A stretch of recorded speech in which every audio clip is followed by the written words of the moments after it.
series. It's time for you to unmute the voice of your gift, express your genuine self without fear, and step out of the darkness of self-doubt and imperfection. We've been waiting for you. Your time starts now.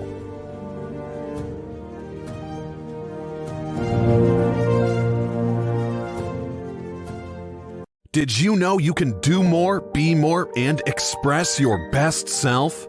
Find out more with Comey Marvin on the Unmute Yourself, a personal development.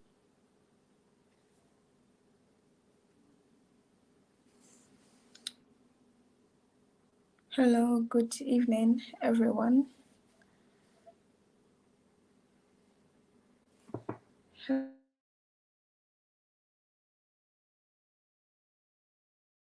Did you know you can do more, be more, and express your best self?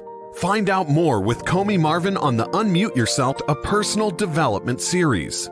It's time for you to unmute the voice of your gift, express your genuine self without fear, and step out of the darkness of self-doubt and imperfection. We've been waiting for you.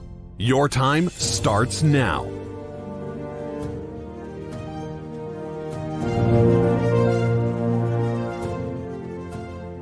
Did you know you can do more, be more, and express your... Okay. Hello, good evening. Can you hear me, Tabitha? How are you? Your mic is muted. Can you unmute your mic? Good evening, everybody. Greetings to everyone joining us. It's such a wonderful time this evening. You're welcome to unmute yourself. We've just been warming up and waiting for this session because this is an amazing session that we are going to have this evening. And we have a wonderful guest that is just here, ready. He's behind the scene already. He's ready to just give us what we need and what we're supposed to get this evening. I won't be doing this alone. We have Tabitha here. Hi, Tabitha. How are you? I'm fine. Good evening, everyone. Good evening. And we also have Otobong. He will be joining us. You know, the regular Otobong. He will be joining us anytime soon. So it's really going to be an amazing session. And I don't want you to miss. Share this broadcast to your friends, to those around you, so they can be blessed and just get to learn a lot from this session. We're talking about architecture, your passion for architecture, and how you can dive into that field. So this is our career series, and this is the first of the series, and we have other careers that will be coming in after now. So Tabitha, can you read the profile of our guest for tonight? All right, thank you for that great privilege, Mr. Comey. You're welcome. All right, so we are having a special guest tonight. His name is Mr.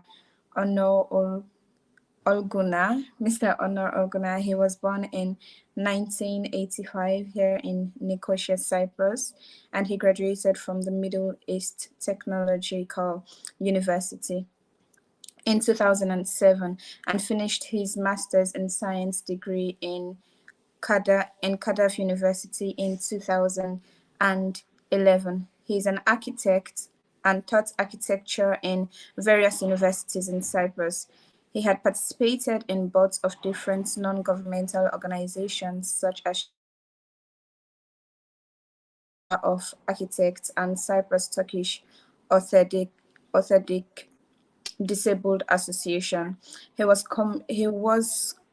committee coordinator that wrote the Turkish Cyprus Disability Friendly Building Code. He was municipal council member for 2 terms until 2018 in Nicosia, Turkish municipality, the capital of Cyprus. In 2021, he published his book titled A Nicosia Story, focusing on cities, vision, and Nicosia. He is currently managing his architectural office, Olguner Design Studio, and continuing his doctorate studies in urban architectural policies. That's such a rich history he has. We are so excited to have you here, Mr. Olguner. Wow, wow. Hello. Ladies and gentlemen, I present to you our guest for this evening, and he's ready and ready and ready for us. Thank you so much for your time. He's such a very busy man, but out of his busy No, schedules, he just set out his time to be with us this evening, because of the passion he has for young people and just to see that everybody gets what they need to get. So we are really grateful for having you and having you honor our invitation and just Yeah. deciding to come and be with us this evening.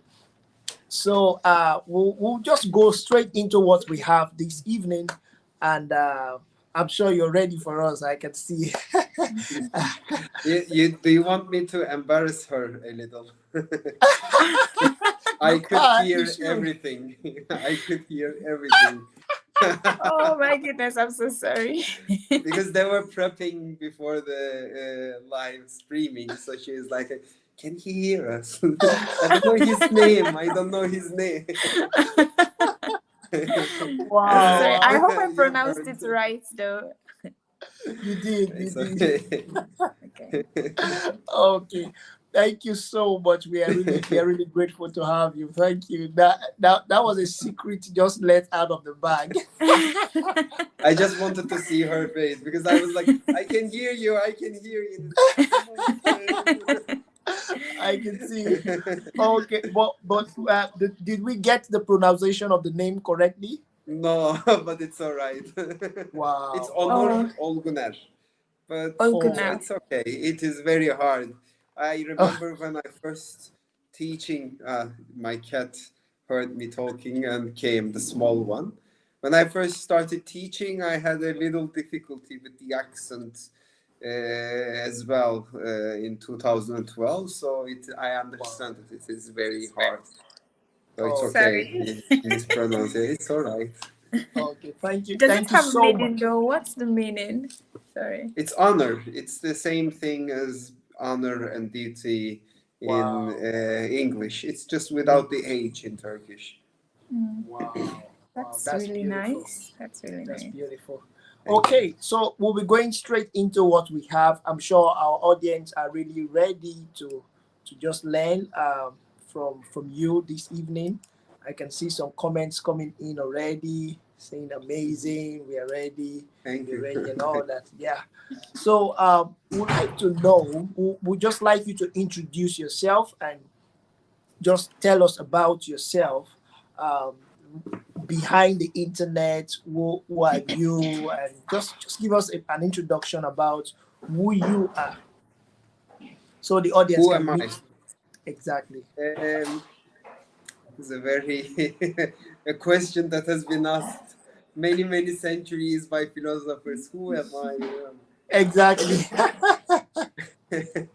I think my basic explanation of myself is architecture himself. I can understand that it is a part of my identity, being an architect. And I myself would like to think, maybe it is a little too egoistic of me to think, but I like to think of myself as a Renaissance man. In Renaissance, the artists, they were doing lots of things at once. They were meddling with engineering, poetry, drawing, architecture, everything at once. Drawing, music. So it was a collection of interest in all of the arts. I am Nicosia born Turkish Cypriot. I'm 37 years old. I age very slowly, apparently. Uh, I have been teaching architecture for 10 years now in various universities in Cyprus. For the first time this semester, I think if it doesn't get jinxed, I will teach sketching in ODTÜ Metü Kalkanlı University. I taught architecture for 10 years, except for the last 2 years. I have focused more on my architectural office. Like all of the architects, like I have explained during my teaching of architectural ethics in Eastern Mediterranean University, architecture has in itself a worry of public as well, including the disability standards, green environment, old buildings, cultural heritage. So I try to embrace this in itself. Other than that, I believe mostly in the currency. I don't believe in the currency of money or popularity or anything. My currency that I myself feel worthy of is culture. Culture which includes artistic culture, not just food, because sometimes people, when we talk about our culture, people think about rural culture, the food. For Cyprus, it's hellim and molehia, basically. But I believe that culture of people in every place, it is very rich, the history, and it shapes the societies, shapes the people, shapes us without us knowing it. So I adore everything cultural in that sense. That's why I travel a lot. And I refuse to travel popular places that doesn't have museums, that doesn't explain the developed culture there. And I try to travel as much as I can with the income that I have. I manage an architectural office. I am active in politics for 10 years. Not professional politician, but I was very active in politics. I was municipal council member 2 terms. I believe that I have done my duty to my city. Also, I believe in I don't believe in countries. I believe in cities, because cities is like Nicosia. It is 3,000 years old. It is very old. The first settlements of Letra were very small villages, but Nicosia had the culture of Lusignan, Venetian, British, Templar Knights, Ottoman, English again. So the city is very old, but the country that we currently hold, it is 50 years old nearly, even younger than 50 years old. The other one, 60 years old. Previously, the one before Ottoman, it just ended. The one before that, Venetian, nobody remembers Lusignan, for example. Lusignan dynasty was one of the great French dynasties in France, and it ruled Cyprus hundreds of years. But Nicosia is the constant. Famagusta is the constant. So I believe in cities, and it is very, very easy to change the cities. And I believe that as architects, according to the Union of International Architects, an architect deals with three parts in his profession. One is art, the other one is science, and the third one is business of architecture. I believe the politics of architecture as well, the public concern of architectural profession. I believe this is one of the fourth part of architecture in its essence, because it is within the education of architecture to have a public concern about these important policies of architecture as well. Okay. Wow. Thank you so much. That was a great introduction and just the beginning of what is it that you do, and we are excited to know that you're deeply rooted in architecture and just what you do. We want to know your journey into architecture. Was it like, would you say it was an internal passion, or something that had to build up whilst you were born and you saw what happened in the society? It was pure chance for myself. It was misdirection, chance. I was in middle school. I was a fat child, and I did not have many friends. So when people did not have any friends, they turned inwards. Actually, who was it? Confucius, I think. Confucius was similar in this sense. Yeah, not Confucius. Similar. He had worse, because his father was very old and his mother was very young. So he became like a very ugly on the outside person.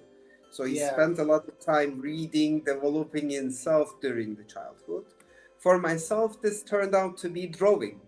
I was reading a lot of comics and I was drawing a lot. So this has improved my drawing capabilities until the high school, when I started to have friends, lose some weight. And what happened is they tricked me.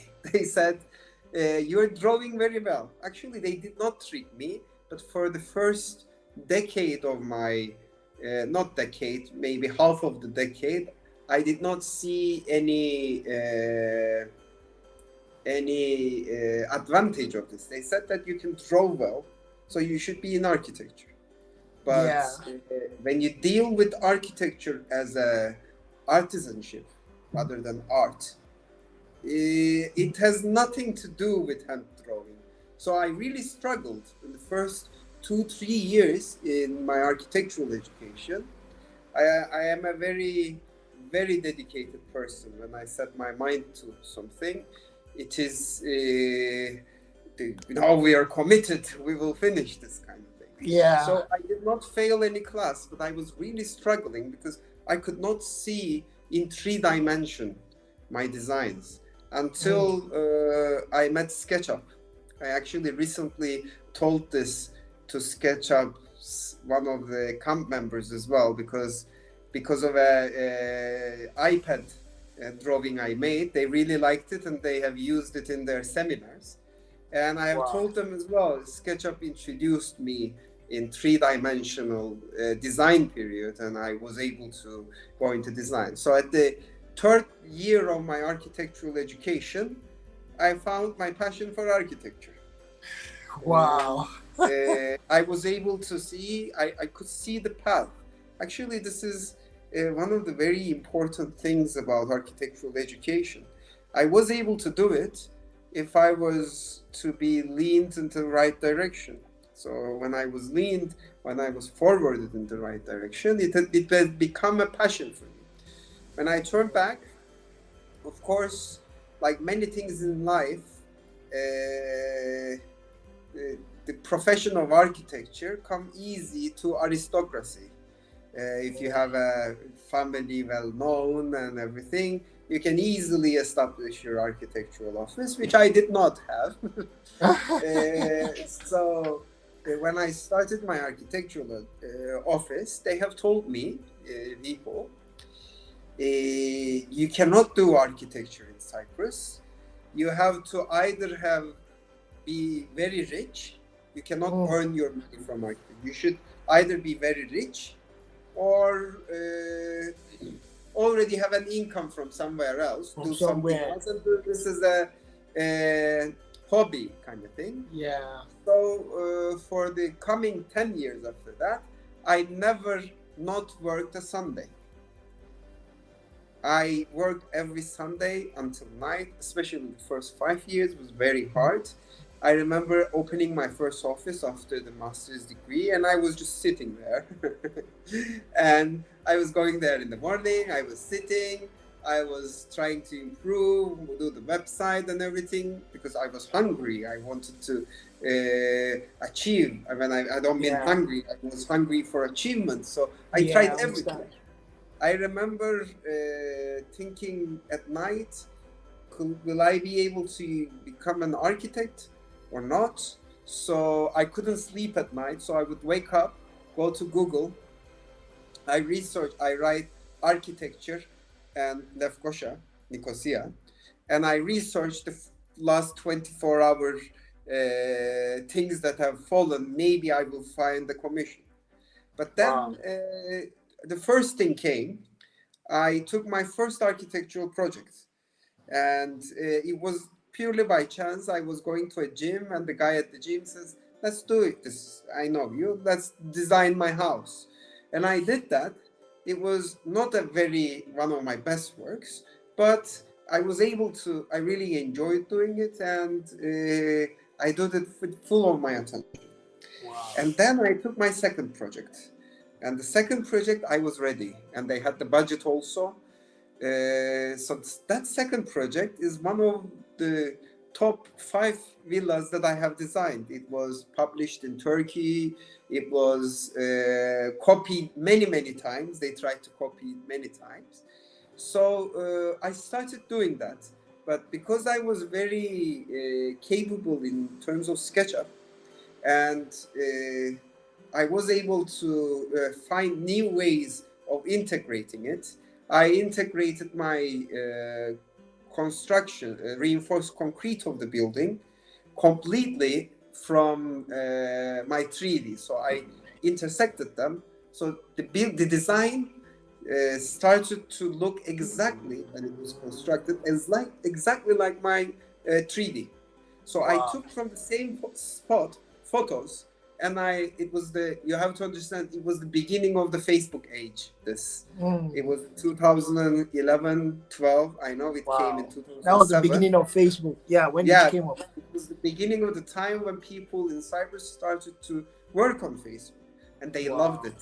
They see the 3D and they click next. It was exactly the same thing. I remember I sent this very huge architectural magazine in Turkey, the project, and I asked them if they would publish, and they said, how could you do this? It is like exactly the same that you have designed.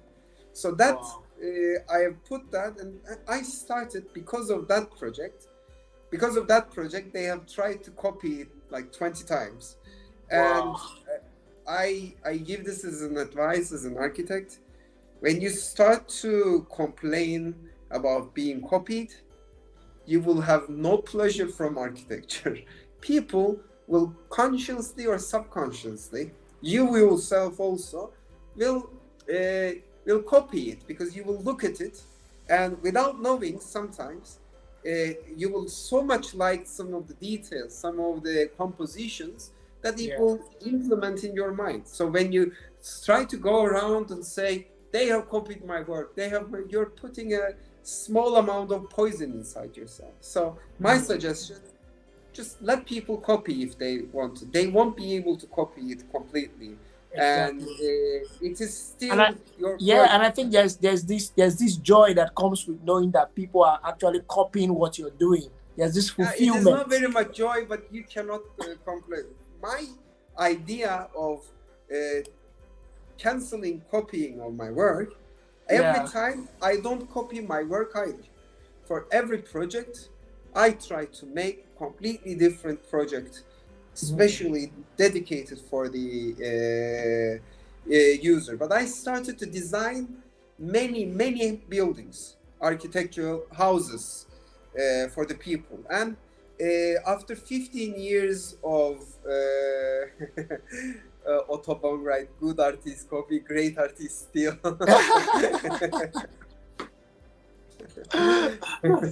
True. Yeah.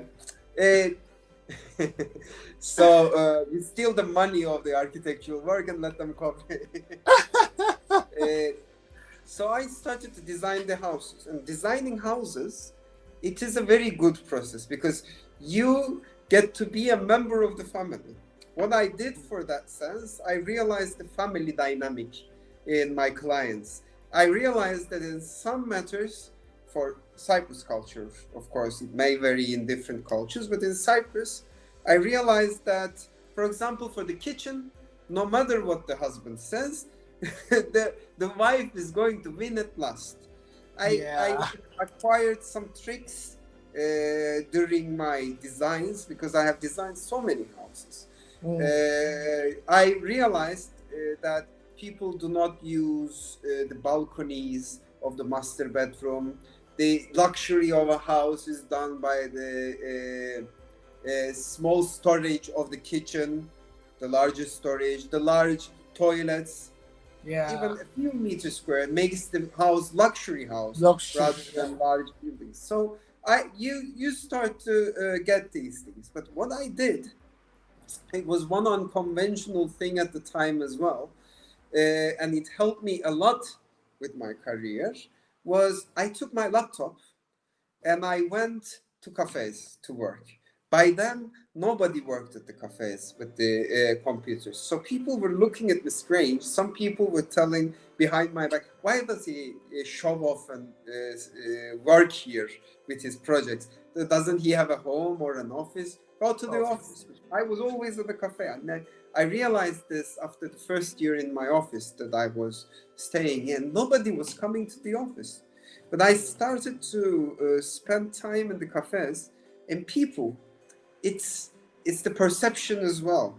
I tell it to my students in office management class this as well. The architecture used to be the image of the office, the capability of the office,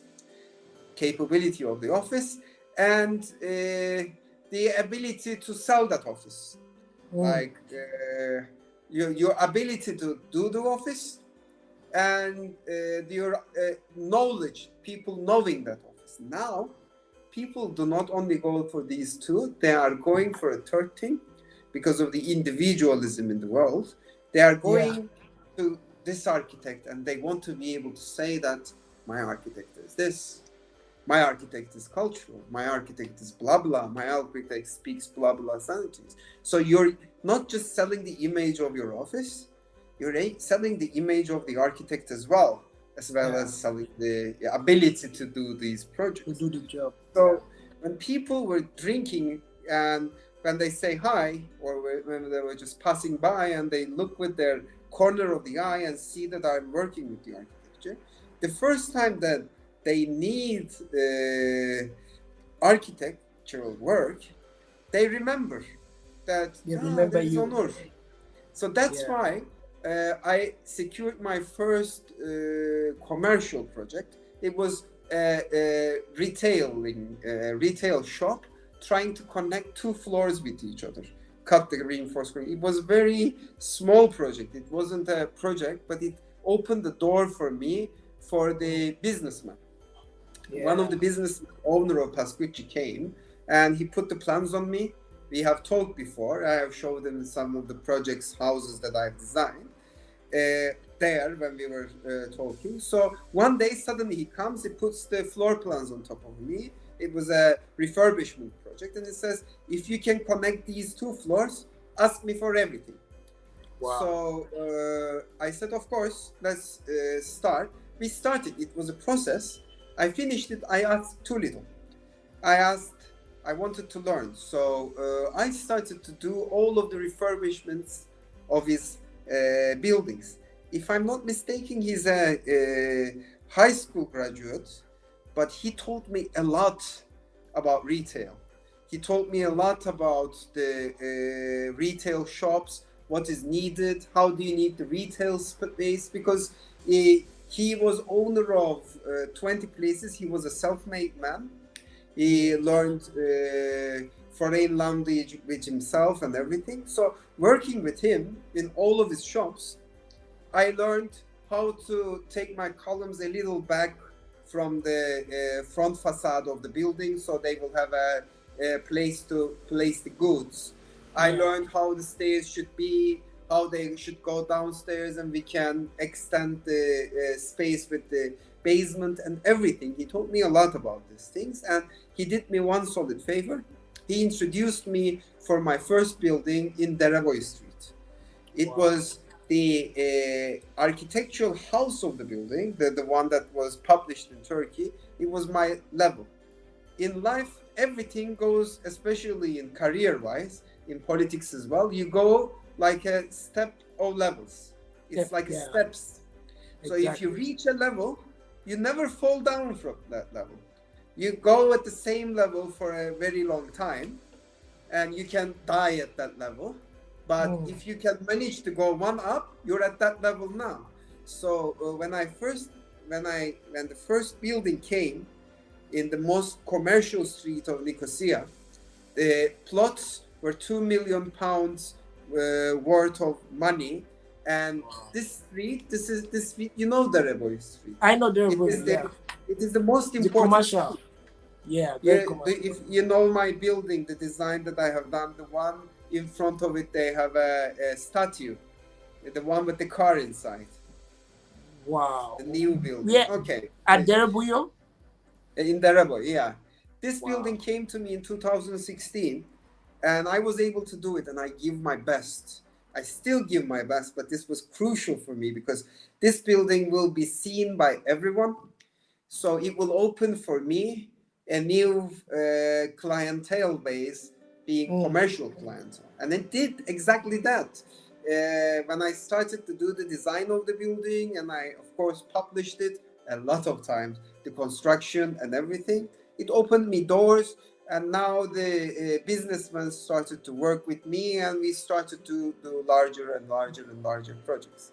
So this was my process in its sense. I started from, oh God, will I ever be an architect, to establishing my architectural office by hard work, not giving up, chance, and earning quite a lot less than I could if I opened a construction company. Wow, exactly. I think that deserves a round Thank of you. No, applause. no, no, thank you. That was a great one. Thank you so much. I think one thing I've just learned from what you said so far is how that we should be able to trust our journey and be able to climb. That there's like a step. It's just like a level by level, and be able to climb your level and stay at that level, build your capacity, and then you move on to the next level. I think that's one thing The I learned worst thing from. that you do is you stay at the same level and you die there, basically. Yeah. So I love the saying of Churchill in this.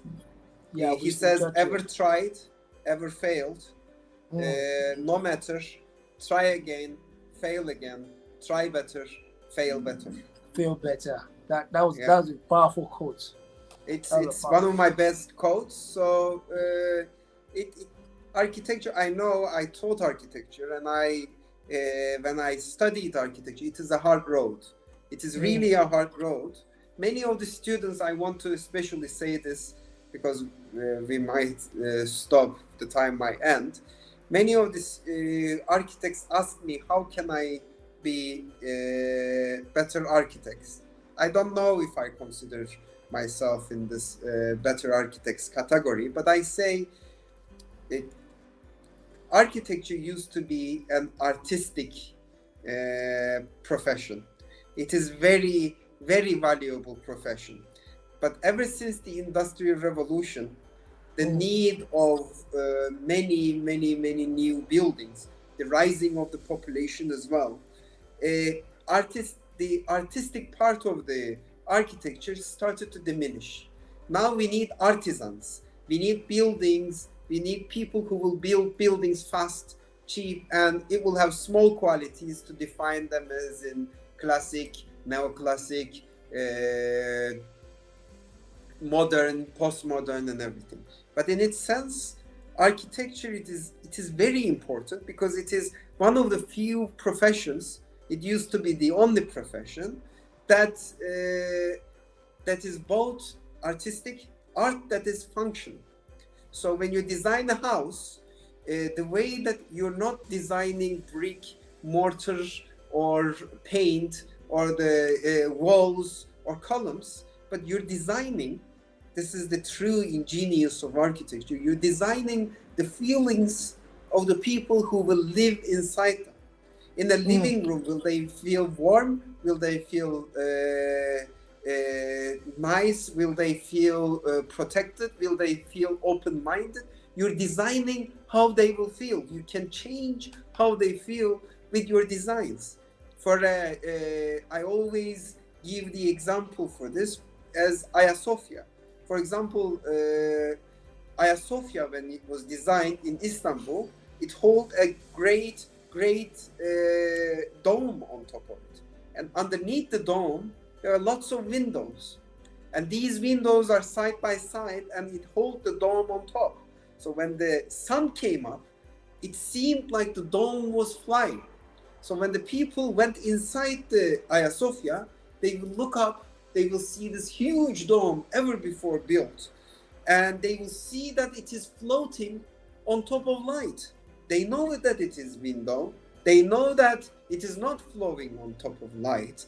But that impossibility in their feeling, in their gut, made them more susceptible to religion, made them more available to believing religion. First Christianity, then Islam, and again still Islam. At some part it was turned into a museum in that sense. But it is the same in all of the buildings. You are designing not walls, not windows, not concrete. You're designing the feeling of the user. For a library building, you're designing the space. Your design can enable a student or a researcher to be able to stay there, research, and not feel bored, not feel disconnected or depressed. You can design it in a way that they can be focused, but they will feel the energy. Generally, for this, we say the water elements, some light that is disconnected from outside. You can make a hospital feel that it is clean, it is giving confidence in their doctors and the patients that will live there. And believe me, the patients who go to a hospital will live or die according to this confidence, nearly 50%, because they will feel confident, they will not stress, and it is one of the most important parts. So architecture, in this sense, it deals with art. Like a statue, when you look at the statue gives you a feeling, and that feeling is designed by the sculptor. For you, as the architect, you're designing the user's feeling in that sense. So that is the art of the building. So when after the Industrial Revolution, people started to need houses. So they stopped dealing with art. They started to make dwellings for people. The same dwellings for everyone. It doesn't matter where. It doesn't matter the direction of the sun, how it reaches inside, the wind, or everything. So this part, creating fast houses without dealing the emotions of the users, I called it artisanry. So when you don't deal with the art part of your architecture, of your buildings, you're actually an artisan architect. But when you start to go into the feelings of the users, when you are able to design more confidence into a patient in a hospital, or more holistic feeling to a churchgoer or a mosquegoer in that sense, or more confidence in the law system in a court, when you start to deal with that, you are dealing with art. Now you are an artist architect. In order to get this, I felt myself 3 years ago, I have shown him before the class. Yeah. I have felt that I am not as competent in art part of architecture myself. So I started to improve myself on this. Generally, when students ask me this, how can I be a better architect? I show them, they are expecting, look at the buildings, look at the art. I say to them, completely focus on your artistic side. And this book, I suggest them. It is Gombrich's Story of Art. It is considered to be the holy book of art. It has been revised. I have the 15th edition, but it is 18th now, I think. It has been revised in 100 years. It was first written in 1900. It tells from the Egyptians to the end of Renaissance and postmodernism to Pablo Picasso and everything. Until that time, the story of art. So improve your artistic way of things. Improve how you perceive art. I think we need to take away the artistic part of architecture a little away and focus on more on the art part in order to make this profession to the level that it is. Exactly. Art. Wow. So if you want to be a better architect, I know this, and this is my biggest reference. You know, Frank Gehry, one of the best architects in the world. I call him best. I don't call him just for the postmodernist projects that he makes, the outside of the status quo. But I have bought and watched his masterclass series, and I understand that he does in a very functional way. He dives deep in the philosophy of architecture, and one of the architects that works with him, like he has huge offices, he asked for the building in Britain, the high-rise building. He asked, do you know the difference between the Bernini Falls or Michelangelo Falls? So you see, both of them are sculptures, and Michelangelo is mostly known by Sistine Chapel, but he himself calls himself as a sculptor. He's a very good sculptor, and Bernini nearly made the sculptures of half of Rome in that sense. So the girl says, yes, I know the difference between. I know also Michelangelo has very wide strokes in his folds on his clothes. Bernini has very repetitive, smaller strokes. So she says, yes, I know. And he said, I want Bernini folds in the building because it is more consistent with the environment. And they have designed the building like that. So this is the next level that you can go.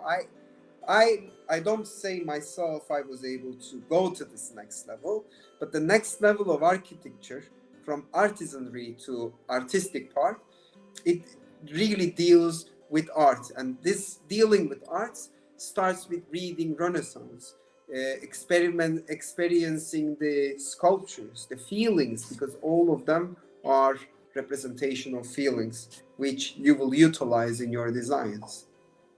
Wow. Thank you so much. If you let me, I will talk a lot. I know, right?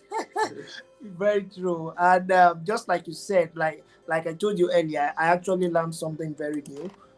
We can see Eliel here say thank you for the book. Eliel is a student of architect as well. He studied his master's. I think I know him. Yeah. So like you mentioned, I actually learned something new about architect just from you, how that the psychology of the people using the building also has to be affected, and it can be affected by the way the building is designed and just the look and feel of the building. I never knew that as well, but just also. For example, the governmental buildings, they have very high ceilings because it is a public building and it needs to give you the confidence that this is a big establishment that is bigger than any smallest individual. The Washington monuments, the Washington building, they are all like that. Actually, our parliament here in Lefkosia as well. It's kind of big. Yeah, it is big, but it is not as big. So the respect for the parliament is diminishing. I have, since I have developed in psychology a little, it was one of the subjects that I felt I was weak, so I read extensively on top of it. For example, when your governmental entity is an apartment building, like our mechanical, for the state department that deals with the elevators is in a apartment building. Okay, so the guy goes there, any person, and he says, this is government. I have 4 of these apartments, he says. Okay, so you feel that you're bigger than the government. Forget the government. You're bigger than society. So you feel that you don't need to pay your taxes. You feel that your necessities are in front of the collective good, much more in front. So architecture, in that sense, have this effect in the buildings. That's why nearly all of the buildings, especially, I wanted to give example of this. I have given it to you before the class. You remember the American movies in the courthouse, right? Yeah. They go by car, they get out of the car and they look whole stairs that goes 2-3 stories high. And then on top of that, the building is very tall with very large, unnecessary large columns, wide columns. The reason because of this is the courthouse, the courts, the justice system says that justice is bigger than any individual. They want you to feel that before even going inside the courthouse. They want to say to you that no matter how rich you are, no matter how powerful or connected you are nothing compared to the justice system. So you go into the steps, and then you go to the steps, and this is huge building, and then say, I should obey the law. I should not try to tremble with the justice system. Exactly. Wow. That is really beautiful. I've learned a lot, and I'm sure those that are watching us are also learning a lot from the session as well. Thank you so much for that. Thank you. Beautiful interpretation.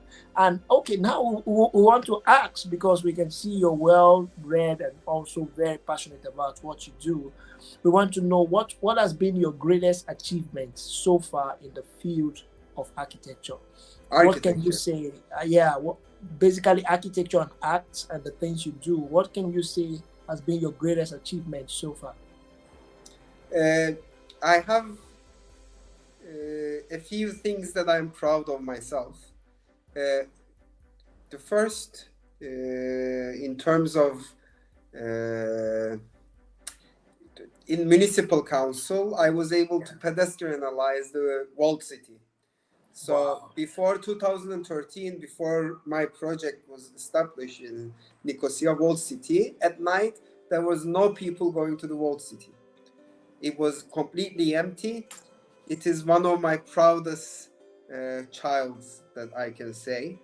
One of the biggest prouding moments that I have, but it is not fully realized, unfortunately. I was the head of the committee who wrote the disability standards in North Cyprus. One of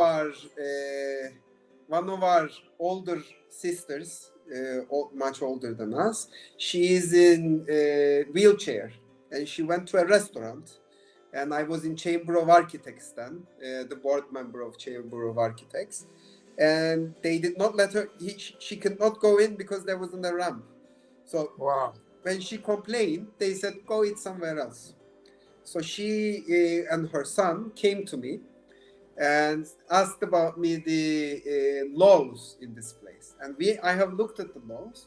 There was the saying that it should be according to the disability standards, but it was not defining there is no definition of disability standards. So I nagged the Chamber of Architects board members then, and I started a committee. We met 3 times a week, and we took from Canada, America, Europe, and many other places, and we integrated into our code system disability standards. And after we established it, we published it as a book, and then we they have added me to Federation of Disability Individuals Federation as a board member after I went into the municipality council. We struggled for 3-4 years to make it as a bylaw. And at the end, we have achieved this, but unfortunately, they are not using it. They are not checking for it. It has improved a little, but as a bylaw, it is not being used. So when it is being used, it says that if a place is publicly used, in this sense, for example, a cafe is publicly used, a restaurant is publicly used, it needs to have disability standards. So if we can manage this to be applied to all buildings publicly used, it will be my biggest achievement. Not my only. We were a lot of people who spent a lot of energy, time, and struggle with this in order to achieve this. For my architectural office, the buildings, every building, when they start to be as you have designed it, it is like a child, every single one of them. And it just gives you with energy every time. Like, you are receiving far less money. You are spending all of your weekends to design it.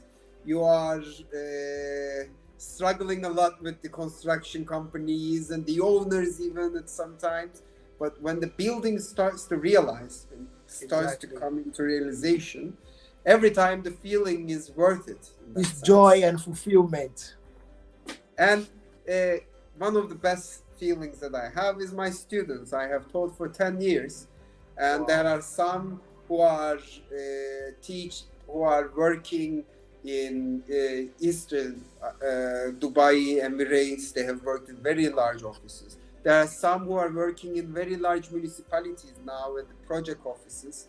One of them came, it was one of the proudest moments. He said he is in Antalya. He's a very good student of mine. He is the head of the projects department. And he says, I have given him architectural office management class. And he says, I still have the notes next to me because in that class I taught how to open biddings for projects. So he still uses them. So it was a very proud moment for me in that sense. Wow, that's beautiful. Thank you so much. Thank you so much for that beautiful explanation. Okay, as we come to a close, we are going to ask you about your book because we know you wrote a book. We'll come to that. But before we talk about the book, I can see your book is not far away from you. This one. I keep one in. Exactly. This is my drawing also. You want me to show you my drawings? I can show you. That would be nice to see. So this is my office. These are my drawings on the wall from different countries. For example, this is Athens, it rises on top right. Rome.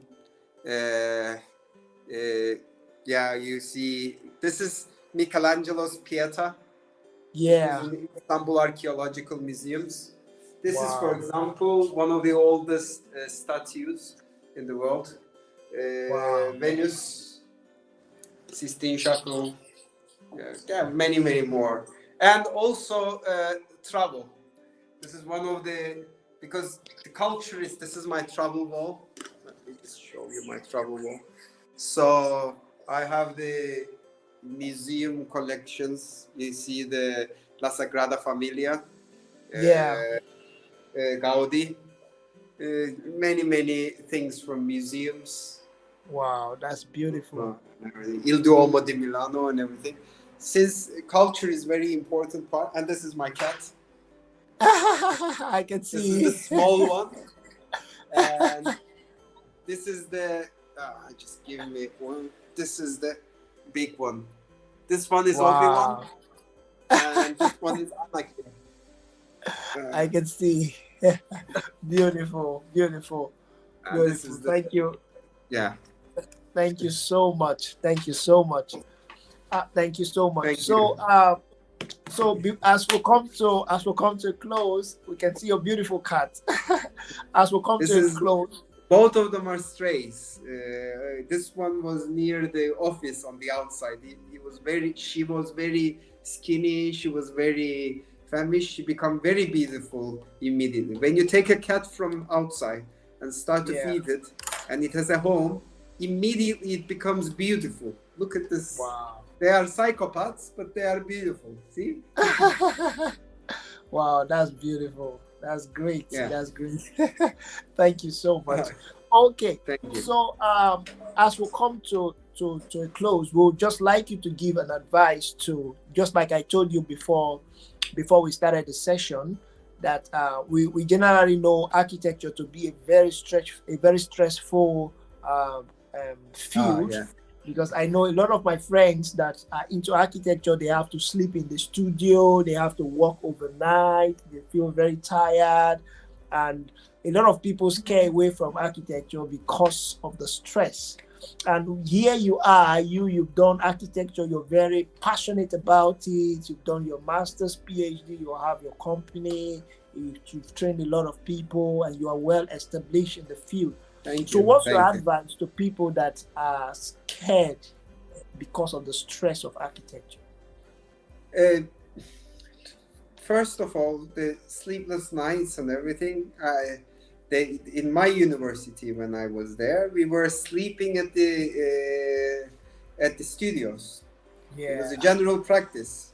Exactly. I was going home twice a week to shower, and then we were sleeping. It is a culture. You can embrace it, especially when you find your friends from the same environment, and you start to enjoy it. It turns into, of course, it is a little stressful, but it turns into a culture of architecture for you. It's like, how may I say, it will be a practice of architecture for you. Secondly, study and work wisely, especially for students. There are two things. The thing that I struggled with and found myself afterward was I was continuously getting on the job. So I was not allowing myself to think on it, think of how should I do it, which parts I need to process, look, research before doing it. So every struggle I made, every failure I had, I was immediately get in front of a model and then start drawing and everything. So allow yourself. I always say this is really good example for this, for me maybe, not me for you. In the old tribes, sometimes people walk and they stop. And one of the traveler asked them why we stopped. It is not night yet. And he says, we are waiting for our souls to catch up with us. So in your design as well, don't completely work like model, draw. Yeah. It is very tempting for us to open AutoCAD and on top of it draw and then do the 3D and everything. It is very tempting to do this. Allow yourself time to think, but don't get lost in thinking also. I have seen friends who do that. Allocate your time to finish the work as well when you're doing. And the most important thing, I always say this to my students, the pencil have a mind of its own. So don't design with AutoCAD. Don't even design with SketchUp. I can design with SketchUp because it has been 15 years and it gives me the ability to do it. But you design with pen, your plans, never design with AutoCAD. It is the biggest mistake. When you go in front of AutoCAD and try to solve the rooms, you are going to at least get half or two halves of a grade from your project. Design with pen and pencil, put another tracing paper, put design as well. And when it's time to design for the 3D, I always start with the plans because I think it needs to be more functional than the building itself, how it looks. But then I modify my plans according to the way it is, the way I want it to look. But start with plans, design with pencil, and then when you need to design in 3 dimensions, design with model. Take a modeling knife, take your cardboards, the empty cardboards, the gray ones. Take some needles, some scotch tapes. It doesn't have to be very neat. It just needs to give you ideas. You will put this here, you scotch tape it, you cut it a little, you say, I can do this. It is a patchwork. It is an experience. Design is not fatal finding one thing. It is trying something and accidentally stumbling upon something, and exactly. It will be so good for you. You realize that, and it will be a masterpiece. So exactly. Never design with AutoCAD. It is the biggest rule. Never design your plans with AutoCAD. Never, until you have reached some part, design with SketchUp either. Models, I know it is much more feeling like architect. You put the hair pieces on, you open the laptop, and you're in AutoCAD with the mouse, and you're in the cafe and everything very nice. No, you will fail. It is going to fail you in the class. Design with pencil. The pen has a mind of its own, and it is going to give you ideas. Exactly. Wow, thank you so much. We know we've taken a lot of your time, and we'll just let you go at this point. But finally, we just want to know if you have any last words for those that have listened to you so far, if there's anything, any word of encouragement you want to just give out. Yeah, know this. Success is never final. Like, I don't consider myself successful either. I have still things that I want to establish. I want to finish. I want to win. But it is never final. Enjoy the ability to design, because I see my friends, many of them, earning your life by designing, creating with art. It is a precious thing. It is not very common in this world, and though it might be hard to reach there, it is worth living. It is refreshing. It is constantly making you open your mind and less depressing than any other profession. So embrace, if you can embrace this architecture, do embrace it. If you cannot, there's always other professions. But if you embrace it, it is really worth it. Wow. Thank you so much. Thank you. So how can people connect with you, those that want to reach out to you? They want to connect Instagram. Okay. My Instagram is Epinox. Yes, Epinox. Can we write it anywhere here? So they can reach me by my name or surname from there. I might reply a little late, but I always reply. I never not reply. But of course, I will not do your design, or I will not do your homework. Sometimes, what should I do for design for this? No, like, I can lean you into the direction, but you have to do the work yourself.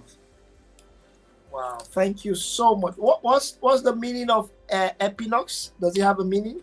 It's just a name that I have found. I'm a very hardcore Star Wars fan. You can see the books from here. I learned this one.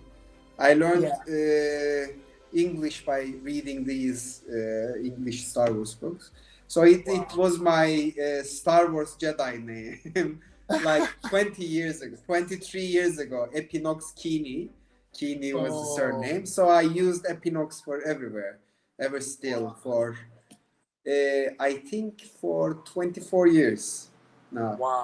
Wow, that's a long time. It's been a long time. Yeah. Okay, thank you so much. We're Thank really you. happy. Thank you for your time. Thank you for all you do. Thank you for giving us your time and being with us this Of night. course. Always. We really appreciate, and thank you for I all you do. appreciate this also, being able to reach. Yeah, for those that are Thank watching us, you can tell him thank you, and also ensure you connect with him on Instagram. He does a lot. I enjoy the works, his sketches and all that he has done. I really enjoy them. So I'm sure you enjoy them as well. You can follow him on Instagram, also on YouTube, and I also found him on Facebook as well. So you can connect with him, and you really will. I cannot add. I'm taking a photo ourselves. I cannot add on Facebook because I'm already at 5,000. Yeah, I know. But if you're a real person, if you have posts and you add me on Instagram, I add. I'm not the ones, sometimes you add and they don't add. It's like really annoying. If you're a real person, you add and I add. It's true. Okay. It's true. Thank you so much. You want to take a picture? Thank you. Yeah, I already took one. Let me take a selfie. Okay. Wait. Yeah. Hi. Yes. Yeah. Okay. Wow, that's beautiful. That's beautiful. You're a little too bright. Sorry for that. Yeah. No problem. Okay. No problem. Okay. Thank you so much, and do have a wonderful evening. Thank you. Bye. Bye-bye. Okay, guys. Wow. Thank you so much, everybody, for joining. It's been an amazing session. I've learned so much, and I'm sure those that are aligned with architecture has equally learned a lot. I can see Eliel Nsensele. I know he's an architect and he's doing his master's. He has learned a lot from this session as well. And just those that will watch now, or you will come across this video much later, maybe this year, next year, 2 years, 3 years to come, I'm sure you'll have a lot to learn from this session. and also do well to connect with him. I think that's one of the most important parts of your Mute Yourself, that many of the people we bring up on the show, ensure you connect with them, you get to learn more about what they do, and not just get to know them more and better, and just create a good alliance with them. Right? So thank you so much for joining us on this session on Unmute Yourself. It has been a wonderful, wonderful time, and I really enjoyed myself, and I'm sure you did as well. So ensure you share this video, you like it. If you've not liked it, you comment. If you have any question, you can still ask, and we'll get across to the speaker to ensure that he answers your question. So from all of us at 360, we want to say thank you. Do have a wonderful morning, evening, depending on where you're watching us from, and do stay tuned for the next session of the Unmute Yourself with the career series. Do have a good night rest, and bye-bye. Thank you. Did you know you can do more, be more, and express your best self? Find out more with Comey Marvin on the Unmute Yourself, a personal development series. It's time for you to unmute the voice of your gift, express your genuine self without fear, and step out of the darkness of self-doubt and imperfection. We've been waiting for you. Your time starts now.